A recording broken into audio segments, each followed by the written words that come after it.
Alright, video number 20. What number actually?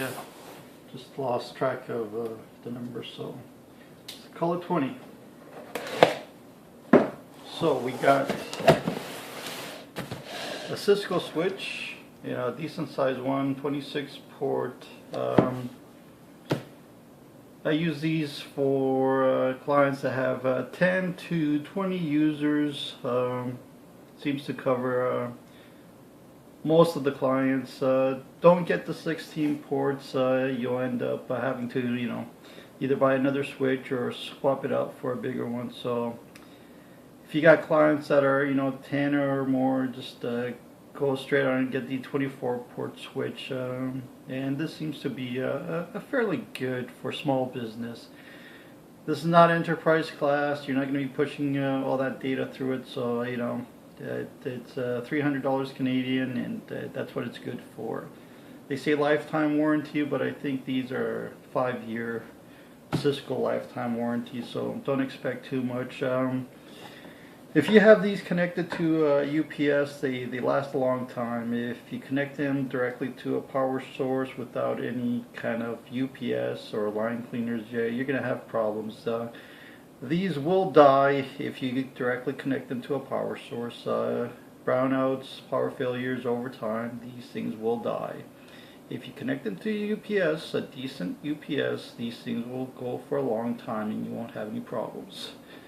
So let's open up this. Here we go. And let's get the standard stuff out of the way. Your mounts here, even if you're not going to use these, attach them to the unit, because even if you store the box somewhere, someone is going to decide that that box is garbage and throw it out. So the best thing to do is just attach these, tape whatever leftover screws onto the unit. It's just storing them somewhere is just an easy way to get them lost, so don't even bother.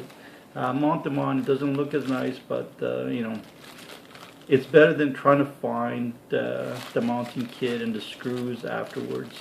Now these do come with the actual screws you need to put them on a bracket or in a server cabinet. So the lower end ones, Cisco does not provide these screws. Let me just open it up so you can see. And usually, you're gonna have to spend $5 to get these little screws.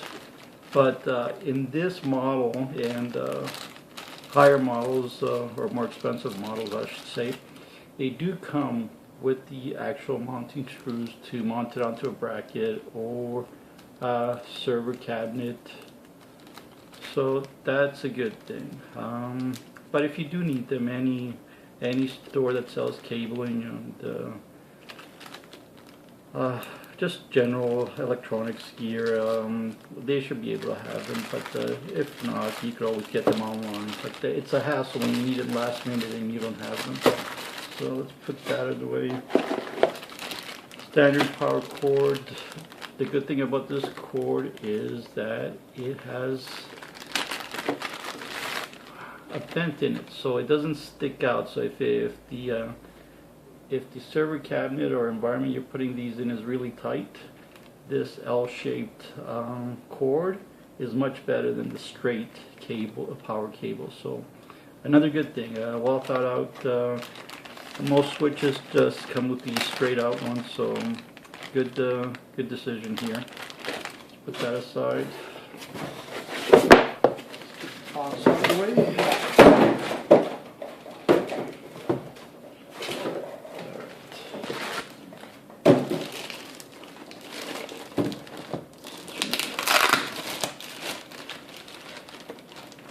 I've been looking at this Anatel sticker for a year. I don't know what it has to do with the switch, but it seems like a lot of network gear have this sticker. I have no idea. Never bothered to check, but I always see it. So let's take a look here.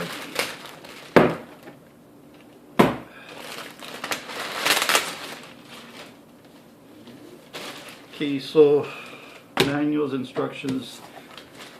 The only good thing here is that you're usually looking for is the default login and password. I believe with these models it's Cisco for the login and password.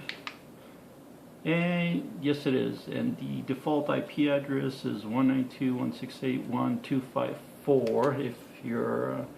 If you connect this to an environment that doesn't have a DHCP server, so it's all right there. So that's the only page you really need. And maybe the technical support page. Maybe put this somewhere on the switch, tape it on there in case you need to be calling support at some point, but otherwise it's all information on the internet. So.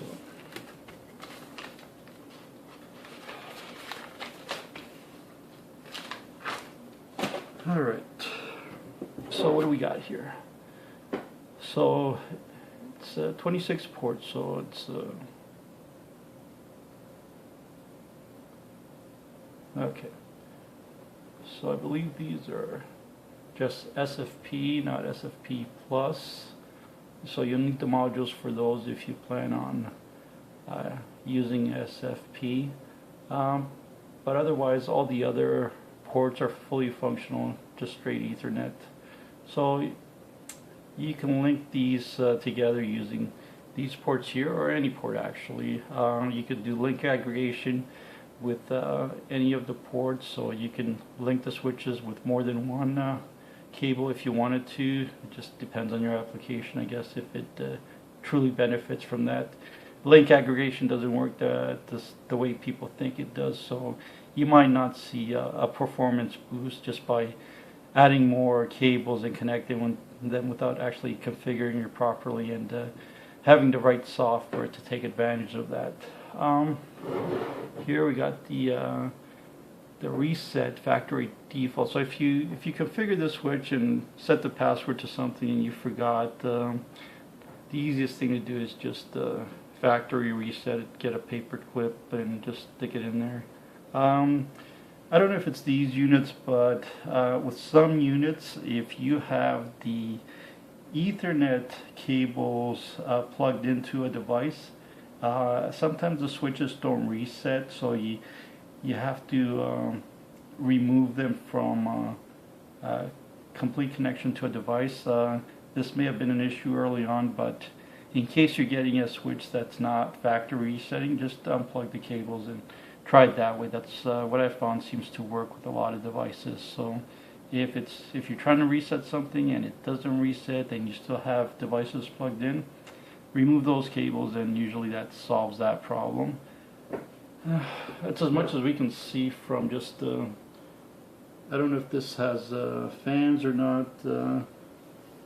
We'll see when we pop it open at some point. In this video we'll just take a look outside how it looks. It has a decent weight to it. It's metal and plastic. Is that?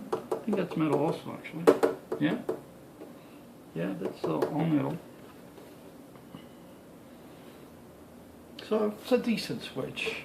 I prefer these over the neck gears and the D-Link stuff.